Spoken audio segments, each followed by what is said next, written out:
এত অপমানের পরও শাকিব খানের কাছে টাকা চাওয়ার কারণ জানালেন জনপ্রিয় অভিনেত্রী অপু বিশ্বাস।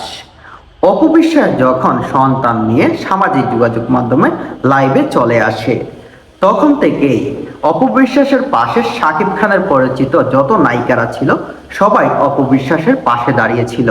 শুধুমাত্র একজন নায়িকা পরে, সে নায়িকাটি কে হতে পারে আপনারাই বলুন।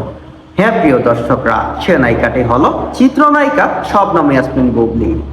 অপু বিশ্বাস যখন প্রেগন্যান্সি অবস্থায় ছিল, যখন তিনি সন্তান নিয়ে একটি বেসরকারি টেলিভিশনের লাইভে চলে আসেন, তখন অপু বিশ্বাসকে সকল নায়ক এবং সকল নায়িকারা স্বাগতম জানিয়েছে। শুধু একজন নায়িকা পরে, সে নায়িকাটি হলো চিত্রনায়িকা শবনম বুবলী। সেও চিত্রনায়িকা শবনম বুবলী অপু বিশ্বাসকে নিয়ে সামাজিক যোগাযোগ মাধ্যমে অনেক কটাক্ষও করেছিলেন। তিনি ফেসবুকে লিখেছিলেন এটা প্রমোশনাল নাকি প্রফেশনাল, এরকম মন্তব্য করতেও শোনা যাচ্ছিল।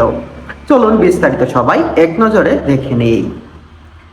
ঢাকায় সিনেমার জনপ্রিয় নায়ক শাকিব খান ও চিত্রনায়িকা অপু বিশ্বাস ঘর বেঁধে আর 2018 সালে, সেই খবর 2017 সালে প্রকাশ্যে আসে। ওই বছরের 10 এপ্রিল কুলে সন্তান নিয়ে একটি বেসরকারি টেলিভিশনে উপস্থিত হন শাকিব খানের সাথে নিজের গোপন বিয়ে ও সন্তানের খবর জানান অপু বিশ্বাস। এরপর পর একে অপরের প্রতি নানা অভিযোগ তীর ছুঁড়ে বিচ্ছেদ ঘটে। আবার এই জুটিকে এক হওয়ার গুঞ্জনও উঠেছে। মঙ্গলবার একটি টেলিভিশনে হাজির হয়েছেন চিত্রনায়িকা অপু বিশ্বাস। সেখানে তার ব্যক্তিগত জীবনে ঘটে যাওয়া নানা প্রশ্নের উত্তর দিয়েছেন তিনি। মঙ্গলবার চিত্রনায়িকা অপু বিশ্বাস একটি টেলিভিশন প্রোগ্রামে হাজির হয়েছেন তিনি। সেখানে তার জীবনে ঘটে যাওয়া নানা ঘটনা এবং নানা পরিস্থিতির কথা শেয়ার করেন তিনি। প্রথমে অপু বিশ্বাসের কাছে জানতে চাওয়া হয়, এত অপমান হওয়ার পরও সামান্য টাকার জন্য কেন সহশিল্পী শাকিব খানের কাছে টাকা চাইতে হলো। প্রশ্নের উত্তরে অপু বিশ্বাস বলেন, এ বিষয়ে সবার মতামতের উত্তর দেওয়ার যোগ্যতা আমার নেই, তবে এতটুকুই বলতে পারি, প্রত্যেকটা মানুষের স্বাধীনতা আছে। বেলা শেষে নায়িকা হওয়ার পরেও আমি ব্যক্তি অপু বিশ্বাস, আমার নিজস্ব ভালো মন্দ চাহিদা আছে।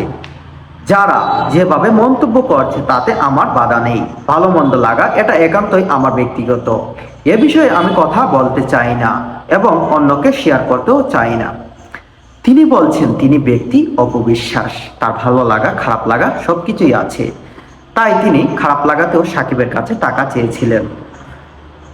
জোড়া লাগার যে গুঞ্জন শোনা যাচ্ছে এটা কি সত্যি? উত্তরে অপু বিশ্বাস বলেন, এটিও আমার একান্ত ব্যক্তিগত বিষয়। আমি মনে করি ব্যক্তি জীবন থেকে কাজের জায়গা দর্শকরা বেশি পছন্দ করে আমাকে। আমি মনে করি আমি একজন অপু বিশ্বাস, সে শাকিব খান একজন নায়ক। আমার জীবনের যাত্রাপথে সেটা হয়েছে। বেলা শেষে আমরা মানুষ। একটা বিষয় মনে রাখা দরকার, প্রথমে যে বিষয়টি হয় সেটাতে অনেক ঘাটতি থাকে, আমারও কিছু ঘাটতি থাকতেও পারে।